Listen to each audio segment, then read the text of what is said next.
গভীর সন্ধ্যা নেমে এসেছে। গ্রামের শেষ সীমানায় অবস্থিত তালপুকুর চারদিকে নিস্তব্ধ, শুধু মাঝে মাঝে বাতাস বইছে। তালপুকুরের পাশে দাঁড়িয়ে অনেকগুলো বিশাল তাল গাছ। ঝড়ো হাওয়া বইতেই গাছগুলো দুলে উঠেছে, এদিক থেকে সেদিক, সেদিক থেকে এদিক। শুকনো পাতার ঘর্ষণে কেমন একটা চাপা শব্দ ভেসে আসছে। হঠাৎই কোনো একটা অদ্ভুত হাসির শব্দ।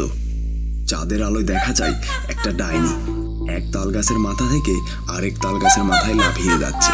তার লম্বা এলোমেলো চুল বাতাসে উড়ছে, চোখ দুটো যেন আগুনের মতো জ্বলজ্বল করছে। বাতাস বইছে, দূর থেকে কোথাও কুকুরের ডাক, আর মাঝে মাঝে ঝিঝি পোকার শব্দ। রাত ধীরে ধীরে গভীর হচ্ছে, জঙ্গলের গাছ থেকে পাখিরাও উড়ে যাচ্ছে। তখনই ঝিনু হেঁটে আসে তুলির বাড়ির সামনে। এই তুলি। হ্যাঁ ঝিনু আপা, তুমি এই সন্ধেবেলায় কেন? ওই যে তালপুকুর পাড়ে যাব, চল। আচ্ছা ঝিনু আপা, দাঁড়াও, মাকে বলে এক্ষুনি আসছি। তাড়াতাড়ি আয়, এক্ষুনি আয়, আর কথা নয়, যেতে যেতে সব বলবো। আচ্ছা আচ্ছা, চলো তবে। তারপর তুলি ও ঝিনু দুজনে মিলে গ্রামের পথ ধরে হেঁটে যায় সেই তালপুকুরের দিকে। এরপর তারা হাঁটতে হাঁটতে তালপুকুরের পাড়ে চলে যায়। চারপাশটা অন্ধকার হয়ে এসেছে। তারা দেখে সেখানে তাল গাছের নিচে কিছু তাল পড়ে আছে। ঝিনু তখনই বলে, দেখ দেখ তুলি, কতগুলো তাল পড়েছে। হ্যাঁ গো ঝিনু আপা, অনেক তাল পড়েছে। চলো চলো, তাড়াতাড়ি চলো। হ্যাঁ চল চল। অন্যদিকে ডাইনি সেই তালপুকুরের একটি তাল গাছের উপরে আরাম করে ঘুমোচ্ছে। চল রে তুলি, আজ অনেকগুলো তাল পেয়েছি। এবার ডাইনির কানে কিছু কথা ভেসে আসে। ডাইনি ঘুমের মধ্যেই টের পেয়ে যায় যে কোনো মানুষ তার এলাকায় এসেছে। ততক্ষণে ঝিনু ও তুলি বাড়ির পথে রওনা দেয়। কি মানুষের গন্ধ? আমার এলাকায় মানুষের পা পড়েছে নাকি? কিন্তু কোথায় কোথায়? এখানে তো কেউই নেই। কার এত বড় সাহস শুনি আমার তাল পুকুরে ঢোকার? এত বড় সাহস তোদের! আর একদিন তবে পাই, সবকটাকে চিবিয়ে খাবো। আমার তাল চুরি করলে কেউ বাঁচবে না। ধর ধর, শান্তিতে যে একটু ঘুমাবো সেটাও পারি না। এই মানুষের বাচ্চাগুলো আমায় জ্বালিয়ে মারলো। এদিকে ঝিনু আর তুলি নিরাপদে বাড়িতে পৌঁছে যায়। ডাইনি অনেক খুঁজেও তাদের আর পায় না। বাড়ির সামনে এসে তুলি দেখে তার মা হাতে হারিকেন নিয়ে দাঁড়িয়ে আছে। মাকে দেখেই তুলি ভয় পেয়ে যায়। তুলি কাঁপা কাঁপা গলায় বলে, মা, ও মা, তুমি এখানে দাঁড়িয়ে আছো যে? কি রে, এতক্ষণ পর বুঝি ঘরে ফেরার সময় হলো? তোকে যে বলেছিলাম ঘরে থাকতে, তা তুই এই সন্ধেবেলায় কোথায় বেরিয়েছিলি? এখন তো প্রায় বেশ রাতই হয়ে গেছে। দেখো না মা, আমার কোনো দোষ নেই। জিনু আপাই আমাকে জোর করে নিয়ে গেছে। তুমি আমায় বকা দিও না গো। কতবার বলেছি রাতে ঘর থেকে বের হবি না, তালপুকুরের ওদিকটা ভালো না। কিন্তু মা, আমি আর জিনু আপা তো তাল পুকুরেই গিয়েছিলাম, তাল কুড়োতে। কি বললি? ওখানে ওখানে কেন গেছিলিস তোরা? এই যে দেখো না, এগুলো কি? ওমা, এতগুলো তাল! হ্যাঁ মা, আরো অনেক ছিল, কিন্তু রাত হয়ে যাচ্ছিল বলে তাড়াতাড়ি করে এই কয়টা কুড়িয়ে নিয়ে এনেছি। এগুলো দিয়ে তুমি আজ আমাকে তালের পিঠা বানিয়ে দেবে কিন্তু। এরপর মা কিছুক্ষণ চুপ করে থাকে, তারপর ধীর গলায় বলে, আচ্ছা, আজকে আর কিছু বলছি না, তবে আর যেন ও পথে যেতে না দেখি। আজই শেষ। উফ, হয়েছে হয়েছে মা, আর যাব না, চলো এখন।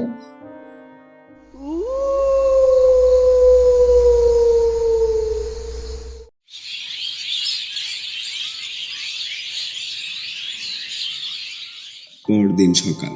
তুলি বসে আছে, পাশেই ঝিনু, হাতে মাছ ধরার ছিপ। পুকুরের পানি একদম শান্ত। পুকুরে ছিপ ফেলে ঝিনু দাঁড়িয়ে আছে। তখনই তুলি বলে, চিনু আপা, জানো কাল মা তালের পিঠা বানিয়েছিল। আহা, কি যে খেতে মজা, এখনো জিভে লেগে আছে। তাই? তাহলে তো অনেক মজা। আমার বাবা তো সব তালই বাজারে বিক্রি করে দিয়েছে, ঘরে একটাও রাখেনি। ও, তাহলে তুমি তো তালের পিঠা খাওনি, তাই না? না রে, মা বলেছিল তাল থাকলে বানাতো, কিন্তু কি আর করব, তালই তো নেই। আমাদের ঘরের তালের পিঠাও তো রাতেই শেষ হয়ে গেছে। দুজনে কিছুক্ষণ চুপ করে থাকে। পুকুরের পানিতে মাছ ছটফট করে ওঠে। হঠাৎ তুলির চোখও চকচক করে ওঠে। আচ্ছা ঝিনু আপা, একটা কাজ করলে কেমন হয়? হ্যাঁ রে, বল কি কাজ? আজ যদি আমরা আবারও তাল কুড়িয়ে আনি? আবার? কালকের কথা কি তুই ভুলে গেছিস নাকি? চাচি তোকে ঘরে তুলবে না আর। এবার কিন্তু সন্ধ্যার আগেই যাব। তাছাড়া মাকে জানালে তো আর যেতেই দেবে না, তাই না? তাই না জানিয়েই যাব। মানে চুপি চুপি যাবি আবার?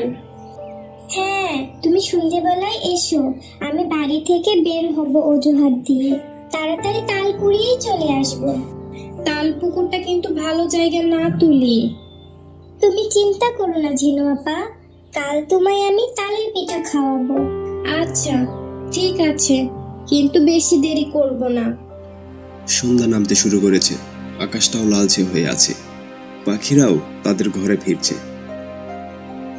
সেদিনের মতোই ঝিনু তুলিকে নিয়ে আবার সেই তালপুকুরের দিকে রওনা দেয়।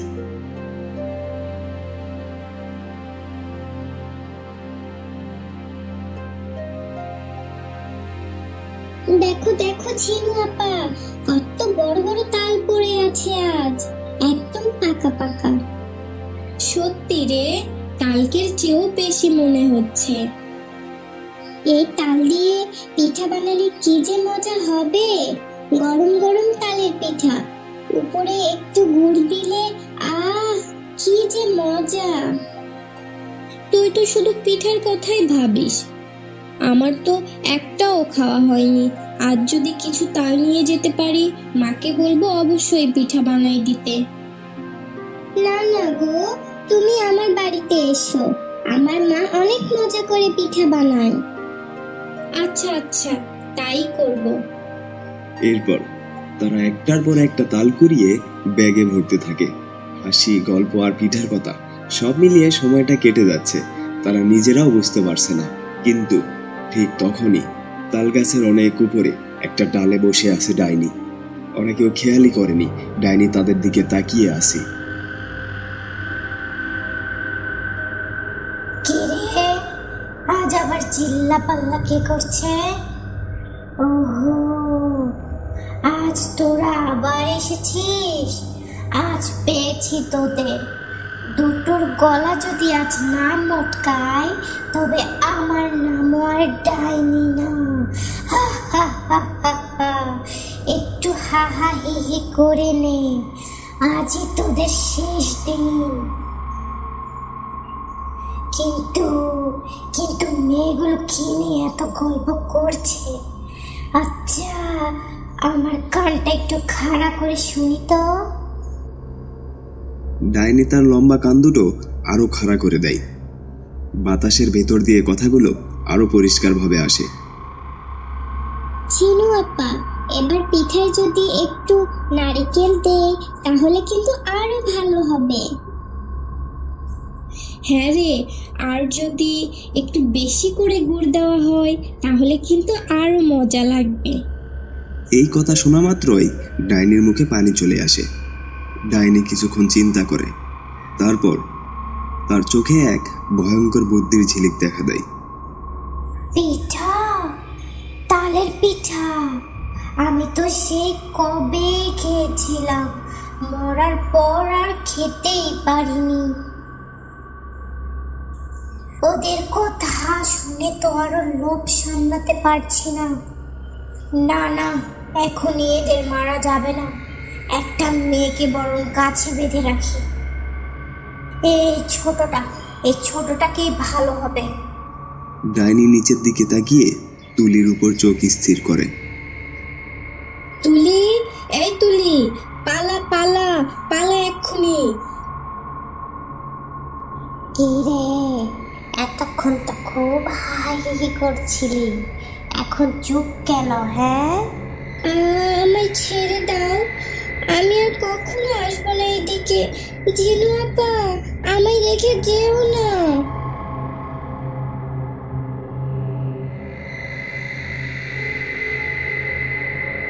তালপুকুর থেকে একটু দূরে একটি গাছের আড়াল থেকে ঝিনু তুলিকে খোঁজার চেষ্টা করে।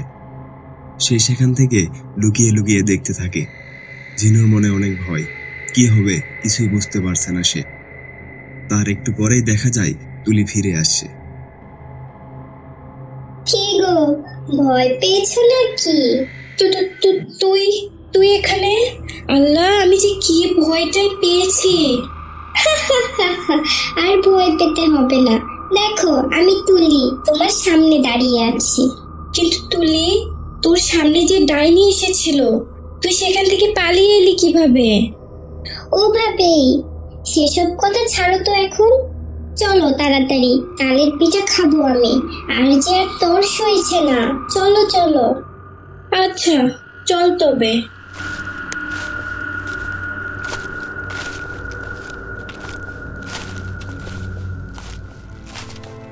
পরদিন সকাল, তুলি বাড়িতে ফিরে আসে। আজ তার মনে অদ্ভুত রকমের খুশি। উঠোন পেরিয়ে রান্নাঘরের ভেতরে ঢুকতেই ভেসে আসে পরিচিত একটা গন্ধ, তালের পিঠার গন্ধ। চুলোর পাশে বসে মা ব্যস্ত হাতে পিঠে বানাচ্ছে। কড়াইয়ে পিঠে উল্টানোর শব্দ হচ্ছে, ছ্যাক ছ্যাক। তুলি চোখ বড় বড় করে রান্নাঘরের ভিতরে যায়। মা, তালের পিঠা বানাচ্ছ? হ্যাঁ রে, কালকের তালগুলো তো আছে, ভাবলাম আজ সকালে বানিয়ে ফেলি কয়েকটা পিঠা।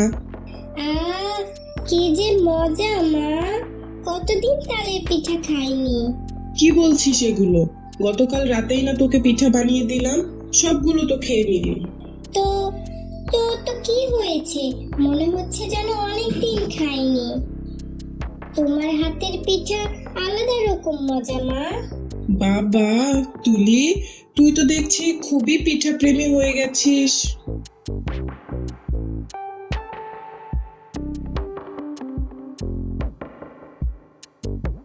এই নে নে, আরেকটা খা।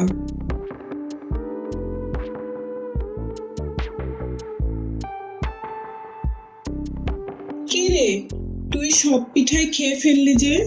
তো খাবো না, অনেক মজা হয়েছে যে। কিন্তু ঝিনুর জন্য তো কিছু রাখলি না। কাল তো কত বললি, মা ঝিনু আপা পিঠা খায়নি, ঝিনু আপা পিঠা খায়নি, ওর জন্য আজ বেশি করে বানিয়ে রাখো। আরে মা, আবার বানিয়ে দিও, আজ তো খুব মজা হয়েছে, তাই আমি খেয়ে ফেলেছি সব। তাহলে ঝিনু এলে কি দিব আমি শুনি? সত্যি মা, তোমার হাতের পিঠা অন্যরকম স্বাদ। তুলির আচরণে অনেক পরিবর্তন। তুলির মা এসব দেখে কিছুটা অবাক হয়ে গেছে। ঠিক তখন উঠোনের বাইরে থেকে ভেসে আসছে পরিচিত একটা শব্দ। তুলির বাবা মাছ নিয়ে বাড়িতে ফিরছেন।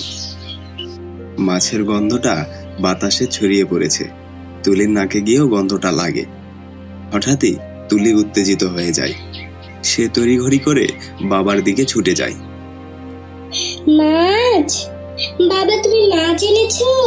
কি মাছ গো, আমায় দেখাও। হ্যাঁ রে মা, মাছ এনেছি, ইলিশ মাছ। কিন্তু তুই কি করে বুঝলি? ইলিশ? আহা, মাছটা আমার অনেক পছন্দের। দাও না বাবা, দাও না, মাছটা আমায় দিয়ে দাও।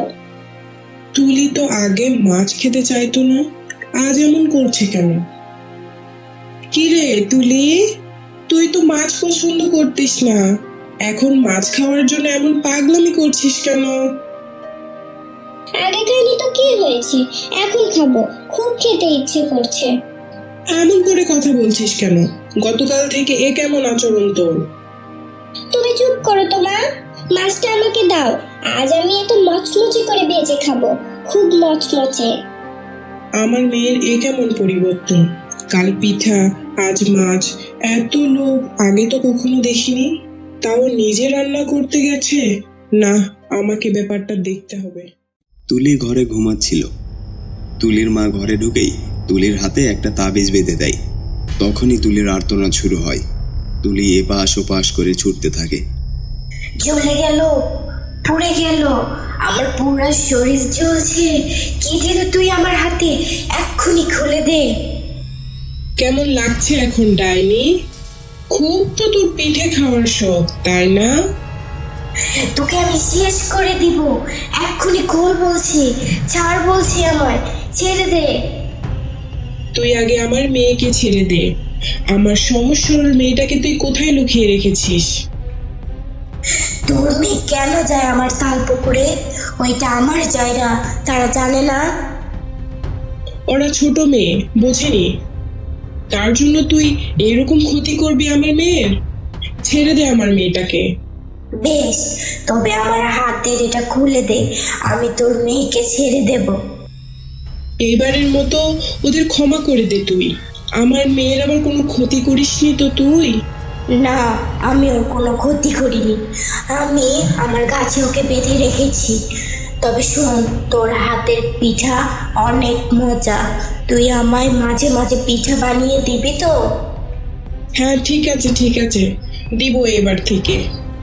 এরপর তুলির হাত থেকে ওর মা তাবিজটা খুলে দেয়। তুলির শরীর থেকে কিছু যেন একটা বের হয়ে যায়। একটু পর আরেকটা ছায়া তুলির দেহে প্রবেশ করে। কিছুক্ষণ পর তুলি আবার আগের মতো স্বাভাবিক হয়ে যায়। হ্যালো ফ্রেন্ডস, আমাদের চ্যানেলের কেমন কার্টুন আপনাদের পছন্দ অবশ্যই তা কমেন্টে জানাবেন। আর আমাদের চ্যানেলে নতুন হয়ে থাকলে চ্যানেলটি সাবস্ক্রাইব করে পাশে থাকা বেল আইকনটি ক্লিক করে রাখবেন, যেন আপনার বলা পছন্দের গল্পটি আমরা পরবর্তী কার্টুনে দেখাতে পারি।